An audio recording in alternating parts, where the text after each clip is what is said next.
Vous pouvez être dans l'obéissance, vous pouvez être dans des sacrifices, faire des sacrifices, et s'il n'y a pas l'obéissance, vous faites rien de spécial. C'est pour cela que j'ai toujours dit, la première des choses, c'est de travailler d'abord notre caractère. Ce n'est pas d'abord chercher de gêner, chercher de manifester les dons. Parce que si vous manifestez les dons et que ton caractère n'a pas été travaillé, la vieille homme n'a pas été détruite, mes chers frères et sœurs, les gens vont douter des dons que le Seigneur t'a donnés. Comme aujourd'hui, beaucoup de gens doutent des miracles, des manifestations de beaucoup de personnes aujourd'hui. Et oui, les gens aussi vont en douter. Pourquoi? Parce que c'est pas ce que tu parles en fait, mais ce que tu es. Est-ce que manifestes-tu le fruit de l'esprit?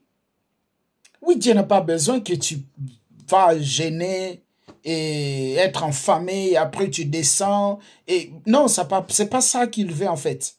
Regardez ce qui est écrit dans Ésaïe chapitre 58. Je vais commencer à partir de son verset 2.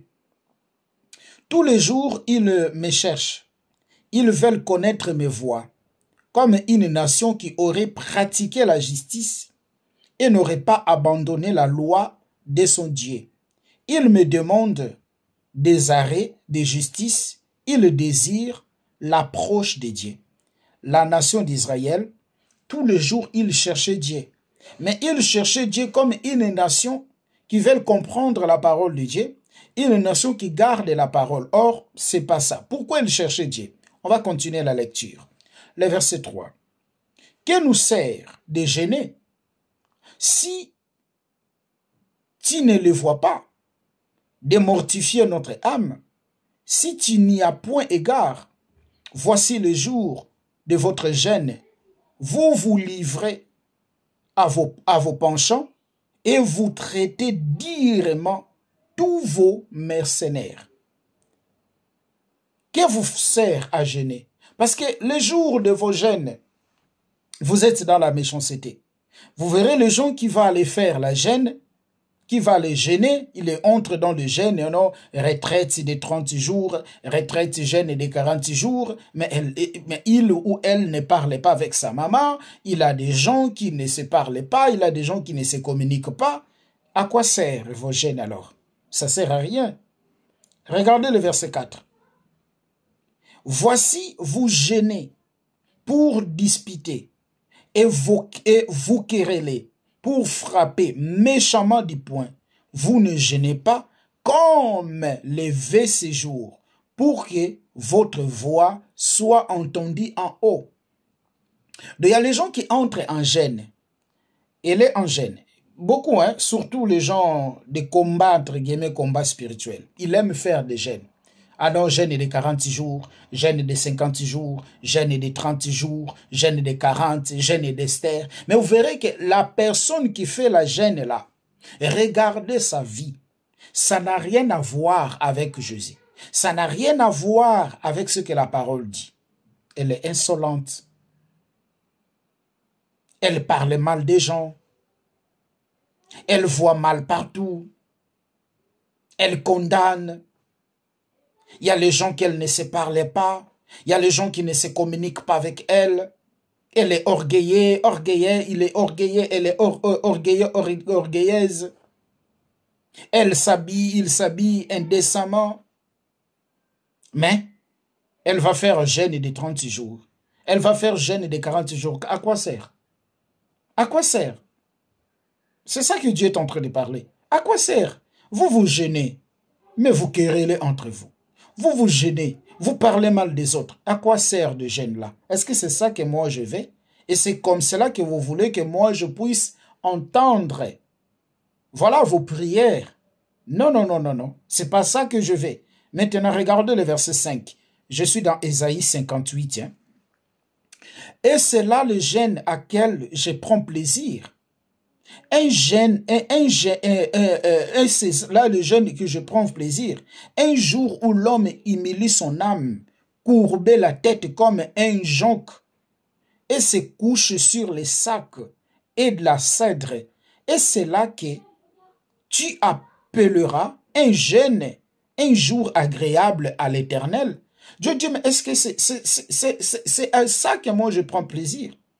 Ou un homme va passer toute la journée dans les montagnes, gêné, avec la tête courbée, il va dormir sur le sol, il va dormir sur des sacs, il va dormir je ne sais pas où, il va se salir les habits. Dieu dit, et c'est ça que tu appelles le jeûne, parce que tu n'as pas mangé. Ah, il faut que j'explique le vrai jeûne. Je pense que c'est ça que tu appelles jeûne, parce que tu n'as pas mangé. Tu as fait 40 jours, tu as fait 40 nuits. C'est ça que tu appelles jeûne. C'est pour cela le pasteur Atom ça dit, est-ce que tu penses que Dieu a besoin que toi tu vas dans une montagne gêné et affamé et après descendre pour faire des spectacles? Non, non, non, non, c'est pas ça que le Seigneur veut. C'est pas ça que le Seigneur veut. Écoutez maintenant. Voici les jeûnes, le verset 6 d'Ésaïe chapitre 58. Hein. Voici les jeûnes auxquels je prends plaisir. Détacher les chaînes de méchanceté. Dans les jeûnes que le Seigneur prend plaisir. Détacher les chaînes de méchanceté. La conversion. Répands-toi, convertis-toi, abandonne le mal. Abandonne le mal qui est dans ton cœur. Dénuer les liens de la servitude. Renvoie libre les opprimés. Et que l'on rompe toute espèce de gens. C'est ça que le Seigneur veut. Le vrai jeûne au Seigneur, c'est le dépouillement. Dépouille-toi. Comment tu fais des jeûnes, mais tu vis dans la fornication? Comment tu fais des jeûnes, mais tu vis dans la prostitution? Comment tu fais des jeûnes? Hein? Comment tu fais des jeûnes? Tu sors avec les maris des gens. Comment tu fais des jeûnes, mais tu sors avec des femmes des gens? Comment tu fais des jeûnes, mais tu es encore menteur, menteuse? Comment tu fais des jeûnes? Tu escroques. Comment tu fais des jeûnes? Tu es encore dans des convoitises. Non, ça, c'est pas des jeûnes. C'est pas parce que tu es resté toute la journée sans manger, Dieu m'a exaucé. Non, c'est pas ça les jeûnes que le Seigneur veut. Les jeûnes que le Seigneur veut et que toi tu te répands et que moi je me répands. Et que moi je me répands. Combien de chrétiens qui ne parlent pas avec les voisins même? Combien de chrétiens qui ne parlent pas avec leur mère, avec leurs frères, avec leur père?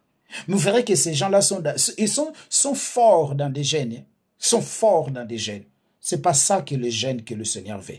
Le jeûne que le Seigneur veut est que toi et moi, nous nous répandons. Et que toi et moi, vous et moi, excusez-moi de vous tutoyer, et que vous et moi, nous nous répandons de quoi? De nos péchés, de nos mauvaises vies. C'est là où maintenant la jeûne sera agréable. Alléluia. Le verset 7. Partage ton pain avec celui qui a la faim. Partage ton pain avec celui qui a faim. Tu vois le jeûne. Partage ton pain avec celui qui a faim. Les jeûnes, les vrais jeûnes. Ah, je reviendrai sur ce sujet. Non, j'ai aimé, j'ai aimé. Partage ton pain avec celui qui a faim. Combien de pasteurs qui font des retraites, qui ont beaucoup d'argent, mais dans l'église, il y a des fidèles qui n'ont rien. Mais ils vont à la retraite. Pour aller faire quoi? Ils vont, non, nous avons jeûne des 40... Moi, je les regarde seulement. Jeûne des 40 jours. Pour aller faire quoi? Hein? Pour aller faire quoi? Il y a les gens qui meurent dans les hôpitaux. Toi, tu as beaucoup d'argent. Tu fais quoi pour aider ces gens-là? Dans ton église, il y a des mamans, il y a des sœurs. Ah, je dois revenir sur ce sujet. Qui n'ont pas l'argent pour payer les frais scolaires. Mais toi, tu vas les gêner. Ça te sert à quoi, le jeûne? Ça te sert à quoi, le jeûne? Ça te sert à quoi? Oh, Seigneur. Ouais, j'ai fermé la parenthèse, on va y revenir. Et fais entrer dans ta maison le malheureux sans asile. Tu vois un homme ni ouvre-les et ne te détourne pas de ton semblable. Je crois que c'est 1 Jean chapitre 4, le verset 17. Si quelqu'un voit son frère, si quelqu'un a le bien de ce monde, il voit son frère dans les besoins et il lui ferme les entrailles, l'amour de Dieu n'est pas en lui. C'est pas parce qu'il prie, c'est pas parce qu'il prêche. Ah oui, parce que nous devons voir les actes. Alléluia. Que le Seigneur nous donne la force vraiment. Si tu vois un homme ni couvre, ça c'est le verset 7 de Ésaïe chapitre 58. Le verset 8. Alors, ta lumière, je vais répéter le verset 7. Partage ton pain avec celui qui a faim et fais entrer dans ta maison le malheureux sans asile. Si tu vois un homme ni, couvre-le et ne te détourne pas de ton semblable. Le verset 8.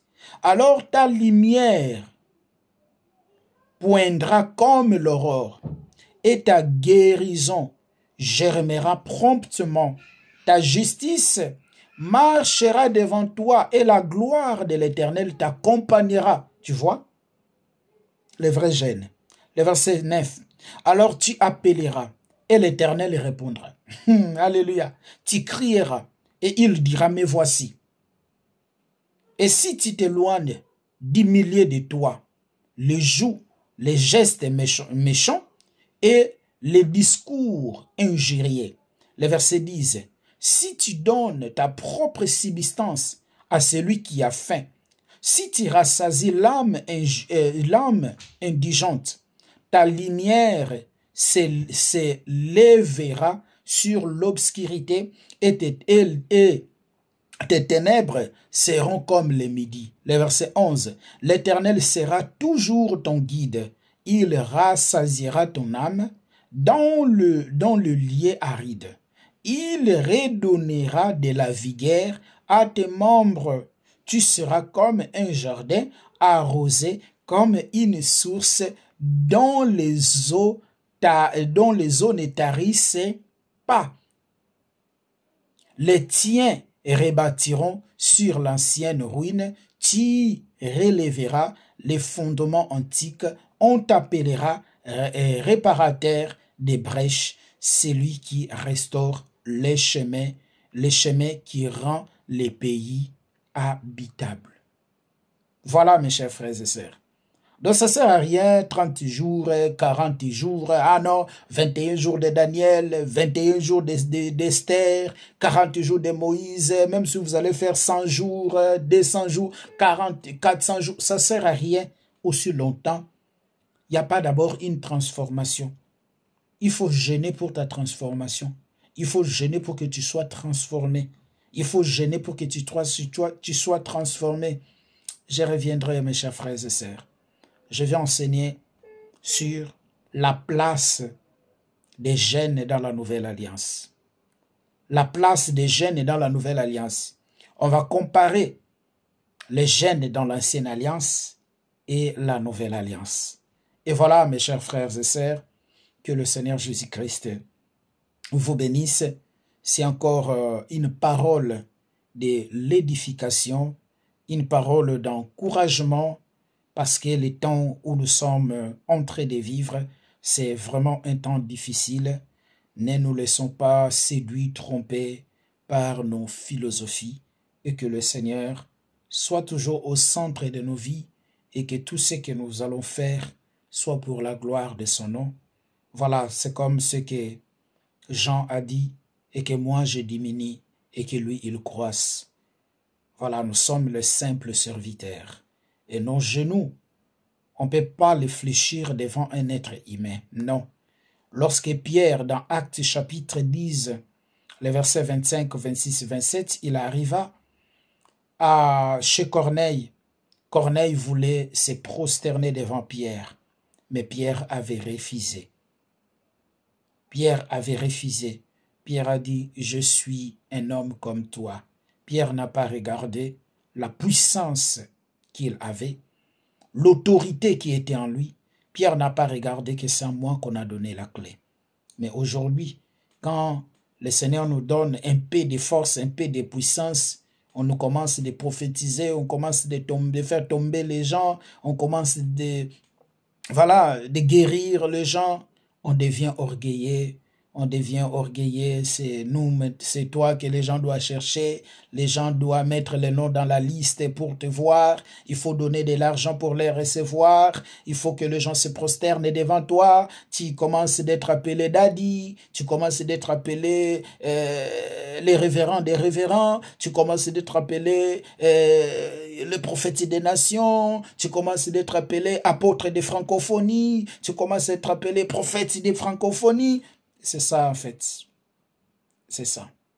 Et voilà, que le Seigneur vous bénisse abondamment et notre rendez-vous est pris dans notre prochain numéro et je vous dis à la prochaine. Et veuillez partager notre vidéo pour aussi édifier les autres. Soyez abondamment bénis et que le Seigneur Jésus-Christ vous bénisse. Merci, au revoir.